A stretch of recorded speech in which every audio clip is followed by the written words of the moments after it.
Bismillahirrahmanirrahim. Assalamualaikum warahmatullahi wabarakatuh. Allahumma salli ala sayyidina Muhammad wa ala alihi wa sahbihi wa ummatihi ajmain. Rabbi jidni ilma warzuqni fahma, Rabbi israh li sadri wa yassir li amri wa hlul 'uqdatam min lisani yafqahu qawli. Amin ya rabbal alamin.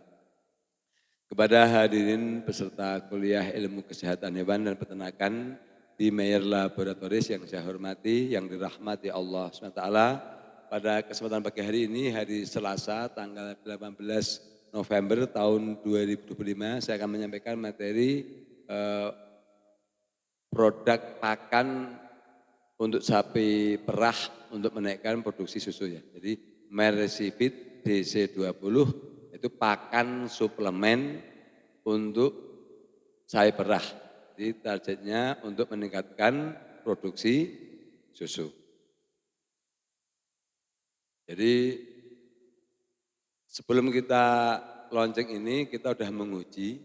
Jadi signifikan di Cisarua, Mimah ya. Di Cisarua itu meningkatkan produksi susu secara progresif ya. Hari pertama 1 liter, hari kedua 2 liter, sampai 12,5 liter ya. Itu dengan pemberian terus atau hanya hari itu aja? Ya, jadi itu. Nah, selanjutnya saya lanjutkan ya. Ini Mersifit DC20.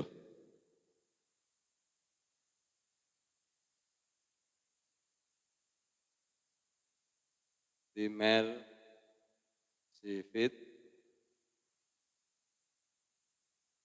DC20. Ini pakan suplemen.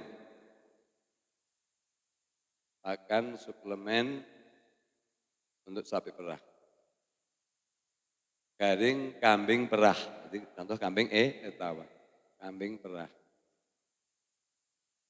Jadi kalau domba itu cenderung yang produktivitasnya adalah daging. Tapi kalau kambing itu produktivitasnya adalah susu.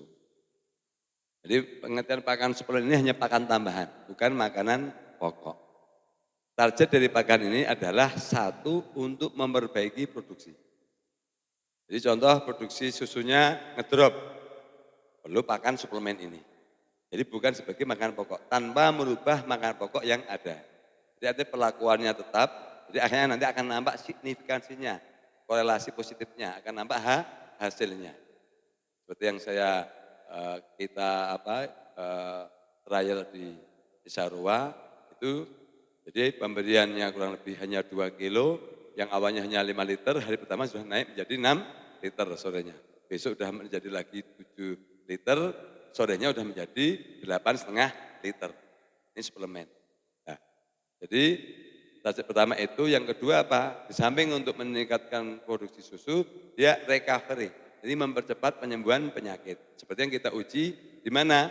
Di Sarwa juga, yaitu sapi FH yang kena PMK. Pak Apik ya, penanganan PMK kemarin sekitar minggu kemarin ya, itu 40 ekor sapi semuanya kena PMK.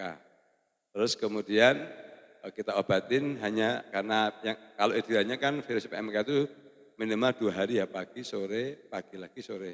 Tapi karena mereka efisiensi kita hanya menyuntik sekali virusit MB15 PMK. Itu alhamdulillah sembuh semuanya, tapi didoping dengan treatment pemberian suplemen ini. Kenapa?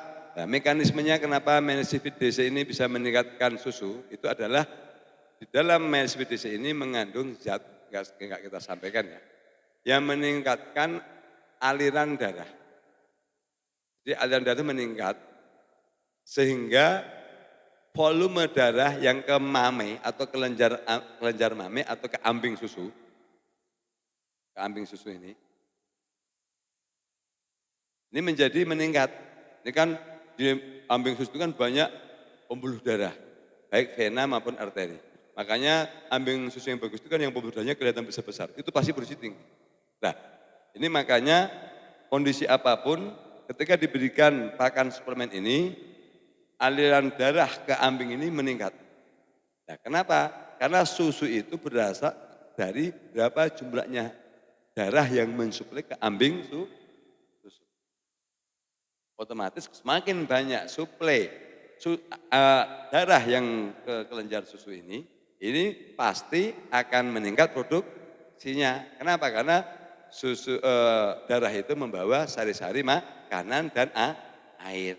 Karena susu itu kan tadi dari air dan sari-sari makanan, protein, lemak, dan susu. Jadi di situ. Jadi positifnya itu. Ya, kalau secara nutrisi ini sangat memenuhi syarat. Jadi kandungan nutrisinya adalah satu karbohidrat 40% sebagai sumber kalori. Jadi intinya kalau saya perah itu kalori harus tinggi karbohidrat. Dan protein ini 16%. Ini ideal. Terlalu tinggi enggak, rendah enggak. Jadi untuk produksi saya perah itu cukup di 16%. Kalau di atas itu punya risiko kembung. Jadi ini proteinnya ideal. Kemudian lemak 4%. Penting karena nanti sebagai fat atau lemak untuk susu. Susu itu kan mengandung lemak. Kemudian TDN total digestible nutrient. Jadi artinya nutrisi yang tercerna daripada pelet ini kurang lebih 70%. Artinya yang jadi feses itu kurang lebih hanya 30%. Kemudian bahan kering dari totalnya itu 85%. Artinya selebihnya itu berarti kurang lebih air, mengandung air. Kemudian kalorinya cukup tinggi, 4.100 kalori per kilo. Kemudian indikasinya itu tadi untuk meningkatkan produksi susu dan memperbaiki. Jadi kalau contoh susunya sudah bagus, yang meningkat tambah ini. Kalau yang ngedrop apalagi tambah ini. Paling nambah ketika yang ngedrop itu insya Allah akan naik. Kemudian untuk mempercepat proses penyembuhan penyakit. Kalau dosisnya itu sapi perah itu kan bobot antara 450 sampai 500 kilo. 400 kilo itu cukup 2 kilo. Dan dia nanti akan ada ambang istilahnya titik jenuh. Dia akan kenyang sendiri. Jadi tidak akan membuat boros. Jadi maksimal dia akan habis paling 3 kilo. Jadi di 2 kilo dia sudah merasa kenyang. Bagaimana aplikasi pemberiannya? Aplikasi pemberiannya adalah setelah dikasih makanan normal. Contoh katakanlah saya pernah biasanya dikasih rumput dikasih ampas tahu atau konsentrat, sudah selesai. Nanti kurang lebih jarak berapa? Jarak antara 3 sampai 5 jam dari itu. Contoh pagi kan diberi makanan normal, biarin dulu, jangan dicampur sama ini dulu. Nanti pas siang harinya itu kan nggak dikasih makan, nanti nunggu sore. Siang harinya sekitar jam 12, jam 11 kasih makanan ini, cukup 2 sampai 3 kilo. Kalau katakanlah ini maksimal itu tapi jarang, sampai 5 kilo, itu kan dia akan berhenti. Keunggulannya apa? Satu, palatabilitas, sangat disukai. Jadi sesuai dengan penelitian kita, karena aromanya belum dibuka juga sudah sapi pengen memakannya. Ada di video. Ya. Jadi ini satu palatabilitas. Dua, dia akan berhenti ketika sudah merasa cukup. Itu hanya antara 2 sampai 3 kilo. Dia berhenti, sudah cukup berhenti. Jadi tidak membuat boros. Ya, dia akan berhenti. Kalau sapi 2 kilo per ekor produksi berarti beratnya 400 sampai 500 kilo. Kalau kambing perah itu sekitar 200 sampai 300 gram. Sama cara pemberian begitu ya. Jadi tidak berbarengan dengan pakan yang biasa diberikan. Itu. Nah, nanti kapan akan nampak signifikansinya? Berdasarkan penelitian kita tehimanya itu nanti sore atau paling lambat besok pagi insya Allah sudah antara kurang lebih 12 jam. 12 jam itu sudah naik. Lalu laju. Nah, kalau untuk treatment, untuk pengobatan usahakan selama 1 minggu karena pengobatan, untuk perbaikan. Contoh susu produksi biasanya 10 liter menjadi 7. Untuk mengembalikan 10 tadi berikan selama 7 hari dulu. Selama 1 minggu diberikan. Itu menstabilkan aliran darah sama kebutuhan nutrisi. Karena takutnya memang nutrisi yang diberikan secara kebiasaan itu kurang memenuhi standar. 7 hari kasih dulu. Nah, kalau untuk meningkatkan cukup 3 hari. Ya udah stabil nanti normal. Kalau untuk meningkatkan produksi gitu ya. Contohnya 10 pengen 11, udah kasih 3 itu ya cukup. Jadi artinya tidak membebani masyarakat. Nah, kalau untuk untuk recovery penyakit, contoh kena PMK, kena apa? Kenapa? Kalau untuk kena penyakit infeksi atau dehidrasi dan sebagainya, itu diberikan selama fase pengobatan sampai recovery. Recovery kalau PMK itu kan sebenarnya cukup lama. Dia berapa? 2 minggu. Kenapa? Karena PMK ini kan sangat merugikan. Jadi produksi berat badan contoh, itu bisa hilang 10-20% PMK itu. Jadi kalau kena PMK sekarang, itu kurang lebih kehilangan berat badan, kalau dehidrasi ya, tidak tertangani, itu antara 10-20%. Ya, kita untuk mengembalikan, biar katakanlah berat badannya normal kembali, jaringannya normal semuanya, ini berikan selama 2 minggu. Boleh diberikan sehari sekali, boleh dua kali. Paham ya? Jadi paham ya? Ada pertanyaan enggak? Barangkali ada yang enggak kepikiran. Jadi mekanismenya itu, mekanismenya ini silakan. Bahkan pokoknya ya, siang, ya. Sorenya kalau bisa ya malam lagi, malam. Jam 9 kan ngasih jam 4 biasanya ya, jam 9 kasih lagi sama. Jadi tidak berbarengan aja. Jadi kenapa? Ilmunya adalah dia biar, kan ini kan hanya suplemen. Jadi makanan yang tadi biar tercerna dulu.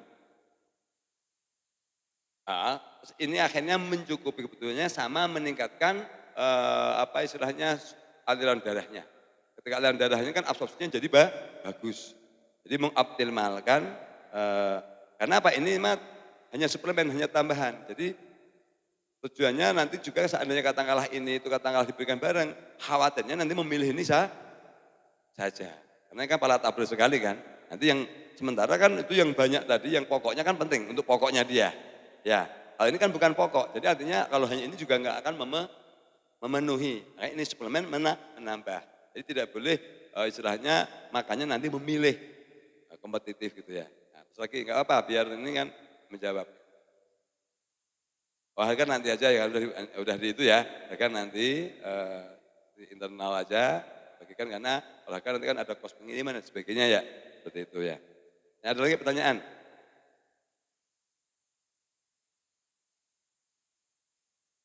Enggak usah, enggak apa-apa, udah naik enggak masalah, sudah. Itu sudah signifikan sudah. Silahkan enggak masalah. Ini kan saya sayang empatinya sama pembeli, jadi ini tidak membebani. Jadi ilmunya seperti itu. Kalau produksi yang normal cukup ngasih 3 hari sudah. Silahkan setelah itu sudah naik sudah, enggak usah dipakai lagi. Ya kecuali kalau pengulangan mulai ngetup lagi baru kasih lagi gitu ya. Jadi jawabannya itu Bu Is. Jadi kalau seandainya kata mau ngetup lagi, kasih lagi seperti itu. Menstabilkan saja.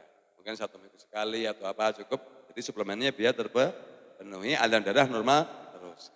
Ini aliran darah yang paling penting, aliran darah akan menjadi nanti kelihatannya di itu aja, di pembuluh darah, di ambing.